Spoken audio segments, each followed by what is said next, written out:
So, of course, the top story is that the United States and Israel began strikes against the Islamic regime in Iran this past weekend.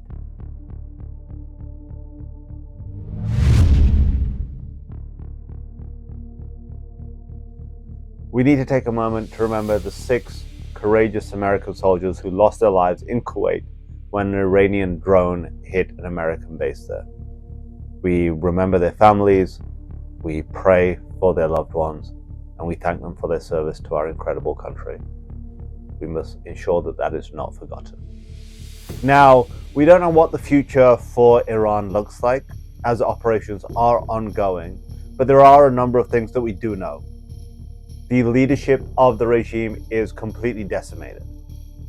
However, the Islamic Revolutionary Guard Corps is continuing to, one, attack a number of nations. They have fired rockets or drones at Cyprus, Israel, Kuwait, Azerbaijan, the United Arab Emirates, Qatar, while Iranians are celebrating in the streets all over the United States and in the diaspora in general.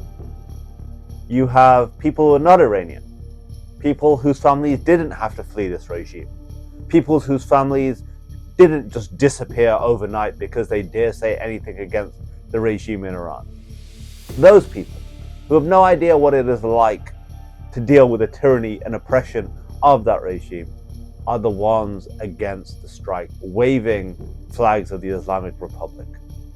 What a strange and bizarre situation. Now, as these operations have started, it's also important to remember that there are 2 wars going on here. There is the war that Israel and the United States are engaged in against the Islamic Republic, and then there is the information war. And that is all over social media, in conversations happening day to day, and that's where we can really make a difference. Already you're hearing the same old narratives being regurgitated by those people who claim to be America first, who claim to be conservative. Apparently we're fighting Israel's war. Apparently, what is the evidence? There isn't any. Their evidence is the Iranian regime wants to destroy Israel. They're no threat to America. They're no threat to America. So tell me a few things, experts. If the regime in Iran was no threat to America, why do they call America the big Satan and Israel the little Satan? Why do they chant and have been chanting death to America since 1979? Why are there murals all over Tehran denigrating and calling for the destruction of the United States? Why in 1979 did students affiliated to the regime seize the American embassy and hold hostages for 444 days? And at that time, the ruler of Iran, Ayatollah Khomeini, said America can do nothing about this. Why has the regime in Iran consistently launched and planned terror attacks attacking Americans, American targets? Why was the regime in Iran supporting militias fighting American forces in Iraq and Afghanistan, leading to the deaths and maiming of hundreds of American troops? And this is the thing. We are not fighting Israel's war. We are fighting America's war, and our interests are converged. That happens with allies. We're not dying for Israel's wars.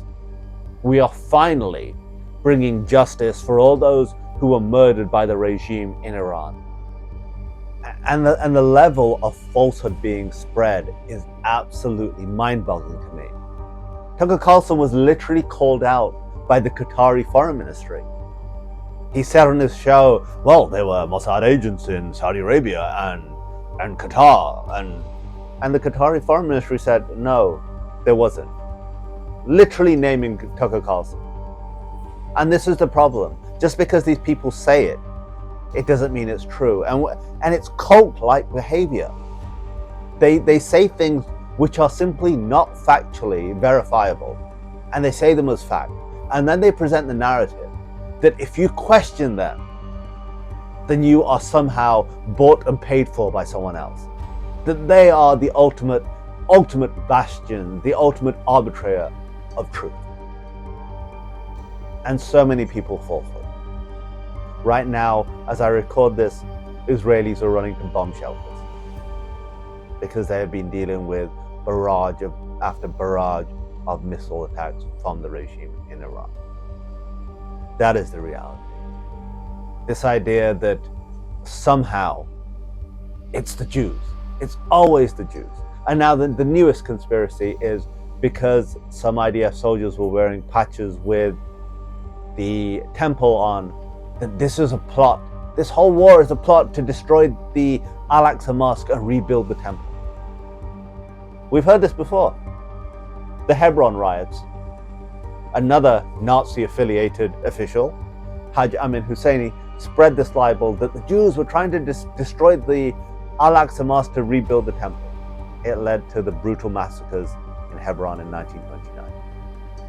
Repackaged, reshaped, now broadcast online by Tucker Carlson. Some things really do not change. It's important and incumbent for every single one of us to stand up for what's right, whether it be with our friends, whether it be our family, or whether it be when people are posting lies online and presenting them as truth. This is Kasim for the CUFI Weekly. For Zion's sake, do not remain silent. Thanks for checking out this episode. Be sure to like and subscribe so you get a notification every time a new episode hits. And if you want to check out some of our previous episodes, and we've got some really good ones, click on one of the thumbnails and that will take you right there. And finally, if you want to know more about CUFI and the work we do, go to cufi.org to check out all the resources we have available free to you.